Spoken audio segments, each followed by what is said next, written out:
So you've installed Home Assistant, it's all set up and working, you've added a few things and it's all fine. And what you can do is you can switch the lights off and on. And most of the time it works fine. But there's going to be one day where you go to switch the lights off, and no matter how hard you press it, it doesn't seem to work. It's kind of gone wrong. Or maybe you go into Home Assistant and it says, can't reach this page, or page not working. Today we're going to try and help with some of those things and put some alerts and things in that should help you fix any problems before they cause you an issue. So let's roll the credits and get into it.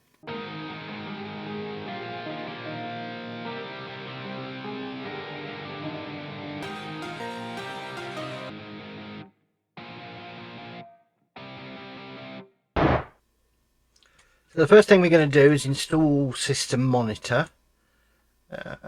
Settings, devices and services, it's an integration and it's called System Monitor. Okay, and you click submit, and I'm going to say, it's in the server room.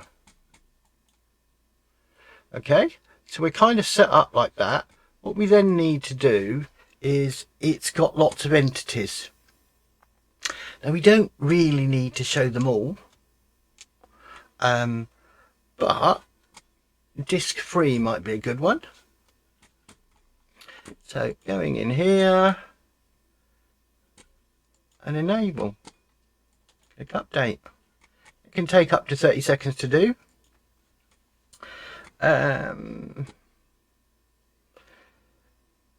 Disk usage, we've got disk free, which is all we really need. Last boot, that's another reasonable one. So click on it up to here. Enabled, update. Thing I'll say about last boot is it's not last run of Home Assistant or reboot of Home Assistant. It's last boot of the machine that it's actually running on. So if you restart Home Assistant, that doesn't change. It has to be a restart of the whole computer. We should have system load. Let's pick the last 5 minutes. It should be average over the last 5 minutes, so we'll enable that one. Click update. Let's look at memory in use.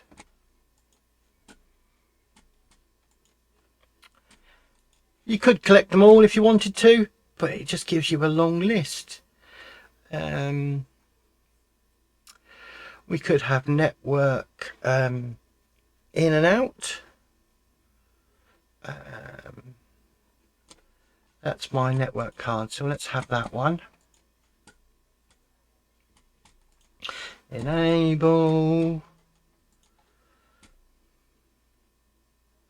Okay. Processor use, so this will be processor use kind of as we're going along.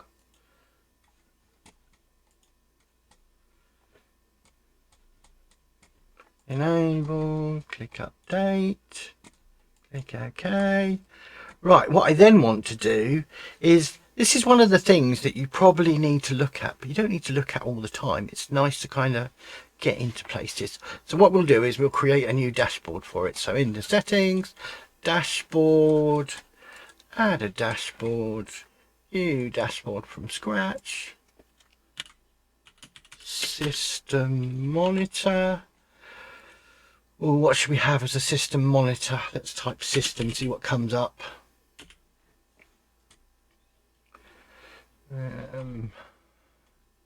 Oh, cell phone down. It's not going to be admin only. I'm going to show it in the sidebar. Click create. Okay. So then I open this And we've got a blank dashboard, and as you can see, it's on the side here. Okay, let's set this up. So click on the pencil in the corner and we get into here, and if we give it a title, and let's put system monitor, please pay attention.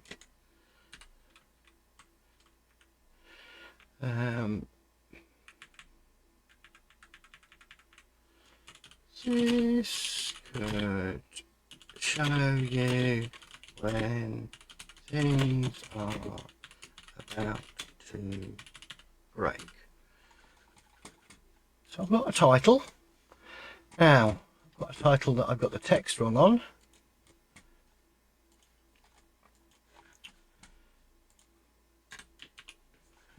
Okay, now I've got kind of a rough plan, which I've got here. It's what I'm going to do is I'm going to have a title at the top, and then I was going to have badges that are important things, and then a list of all the stuff that's important down that side, yeah, and perhaps a graph of something that's important. I'm thinking processor time.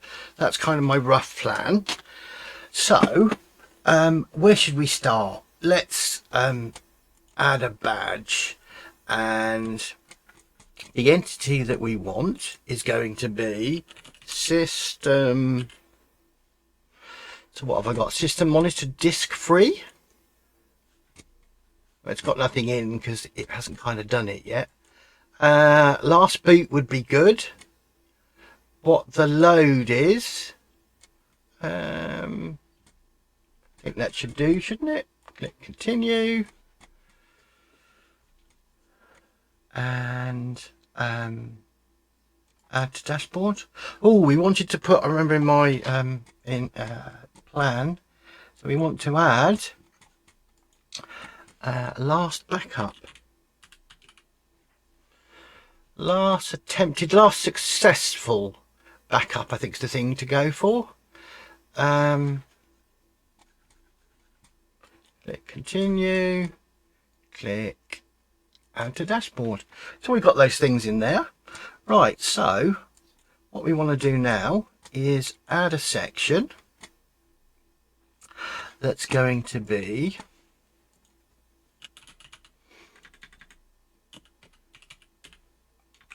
let's spell system right. That will give us the list of things. So let's put them all in now.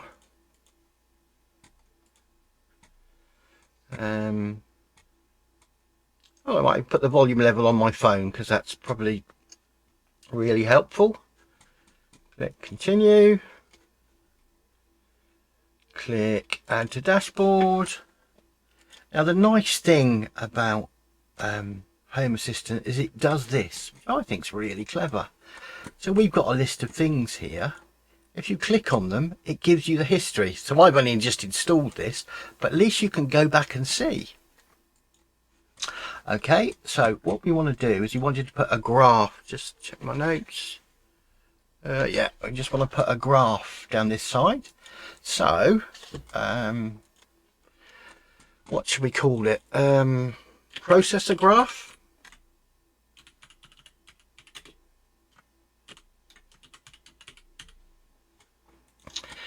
And is there processor as an icon?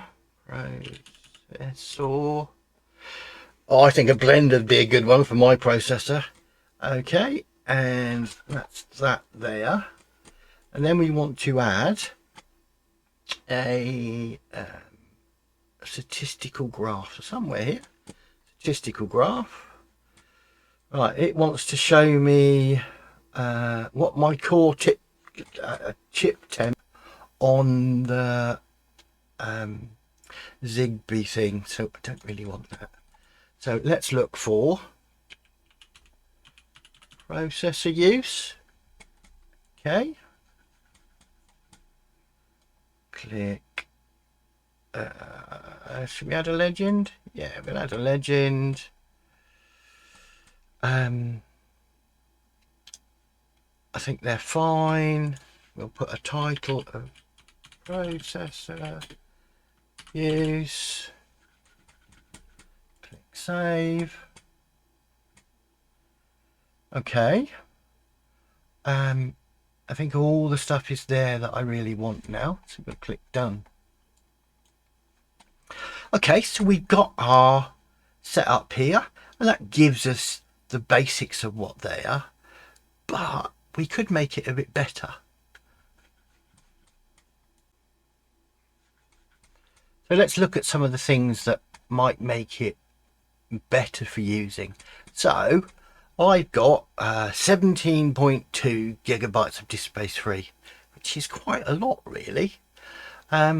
So do I really need to know that? It's down here anyway, so it'd be nice if it only kind of showed me when I wanted it to. So we edit the dashboard again, click on this one here, okay, and visibility, add a condition, numeric state, when I'm going to type system again,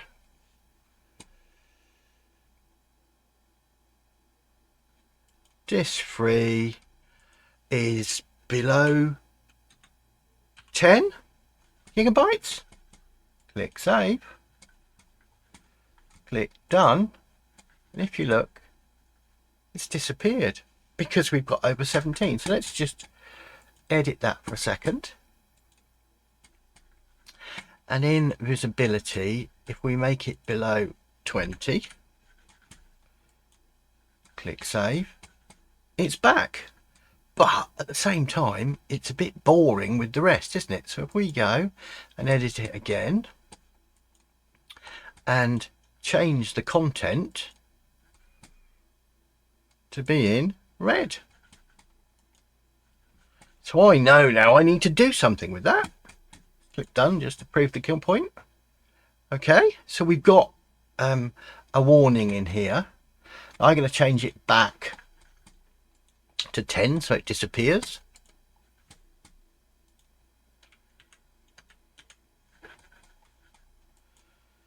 So what else do we really want to know here? So this one's the restart, isn't it? So let's just have a little look at that. Content. Should we add a name so we know? System monitor last boot yesterday. So I think that's okay. It's always a good idea to reboot your system every now and again. So, but if you don't kind of need to put warnings on it, yeah, I think that's fine like that. So the next one is processor. So what kind of values do we want to put in here? Well, it depends what you're really running and what's going on, because looking at this, for me,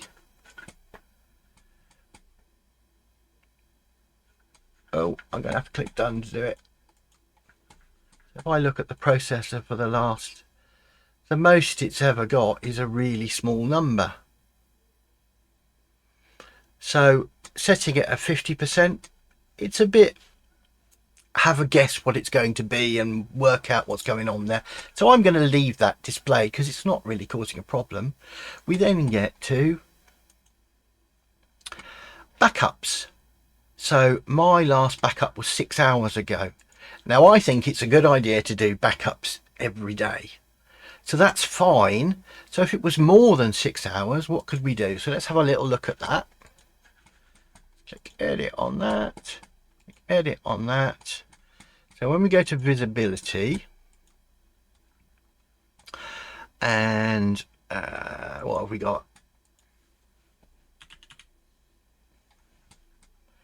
Last successful automatic backup. So we've got above and below, which kind of isn't going to help here because we don't want to put values in. So what we're going to have to do is do some cleverness. So first thing we want to do is how long ago should you have done a backup? It's going to be different for everybody because if you change your system regularly, you're going to want to back up every day. I faff about with this. Don't tell she must be obeyed. I faff about with this every day, so it's nice to have a backup every day so I don't lose everything. But if you don't touch it, you probably need a backup every week or every couple of days. So we're going to need to put somewhere where these are the number of days or these are the number of hours you want to back it up. And then we want to check against that to what's there. So I'm going to use a helper. Let's click save. Now we've done helpers before, and they're kind of temporary places. So let's do a settings, devices, services and helpers,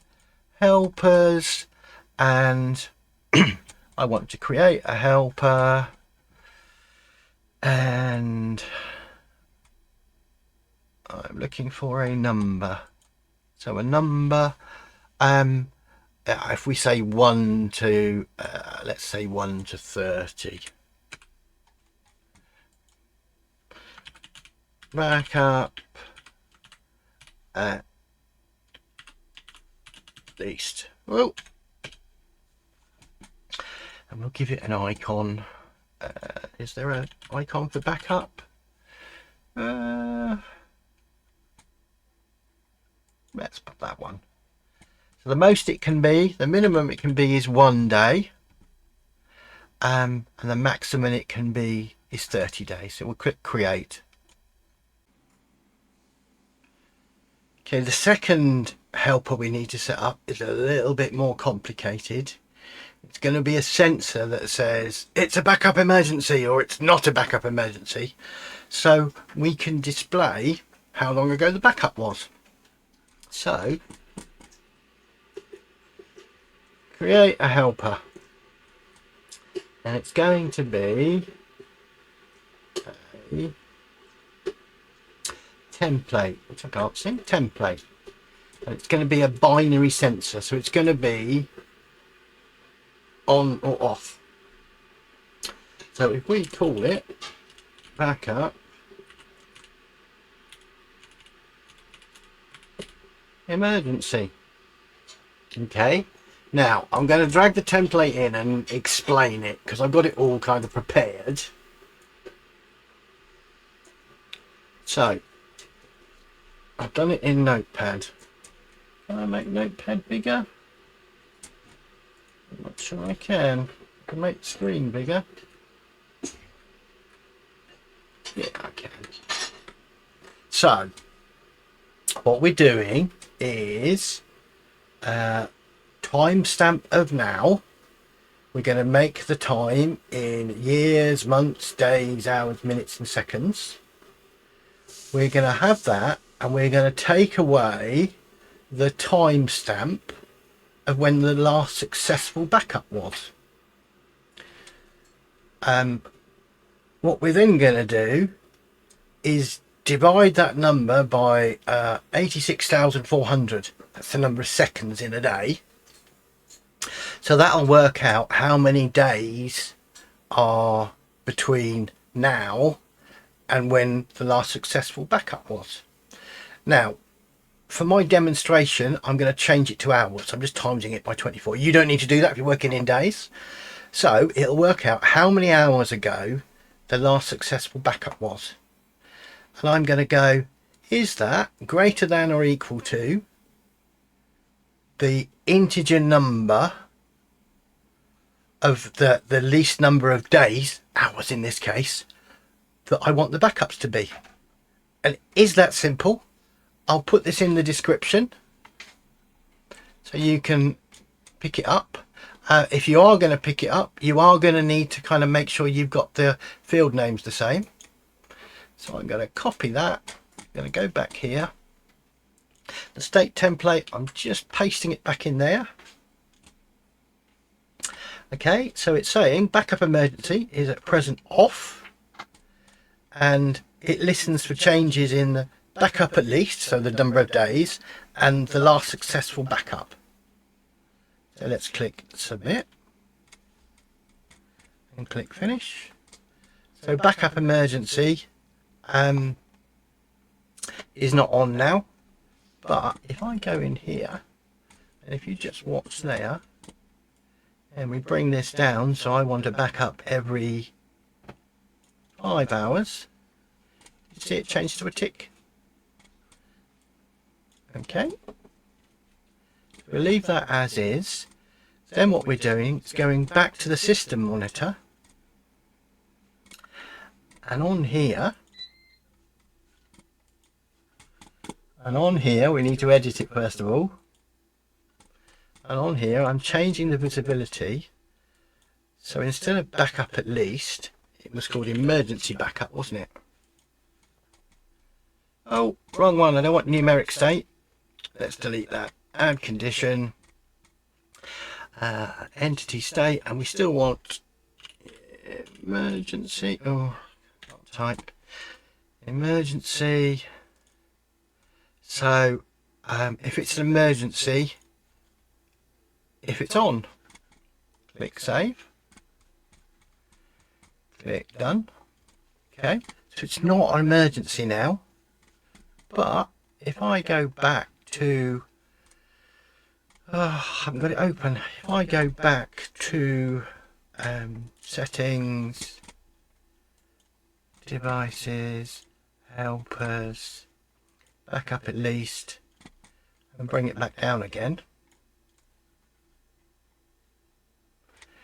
Okay. And we go back into system monitor. Click done. It's done 8 hours ago and I want to display it in 6. Okay, so we've got a couple of things that we can do here. We're looking at things that way. The other thing that you can do is, of course, in settings, automations and scenes, we can create an automation. Create an automation, add a trigger on the entity state, backup emergency, and it goes from any value to on. Add an action, and I've got scripts that do things. So script.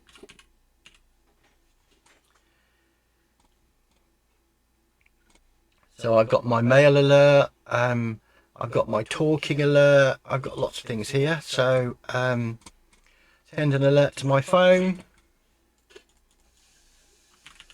We can say backup needs doing.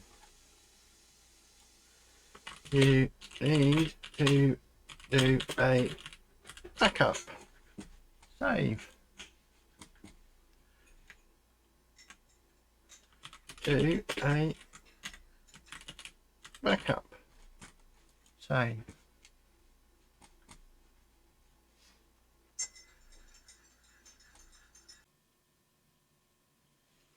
Okay, I think that's enough for system monitor. There's one more thing about system monitoring and looking at things you should know about. It's where the logs are.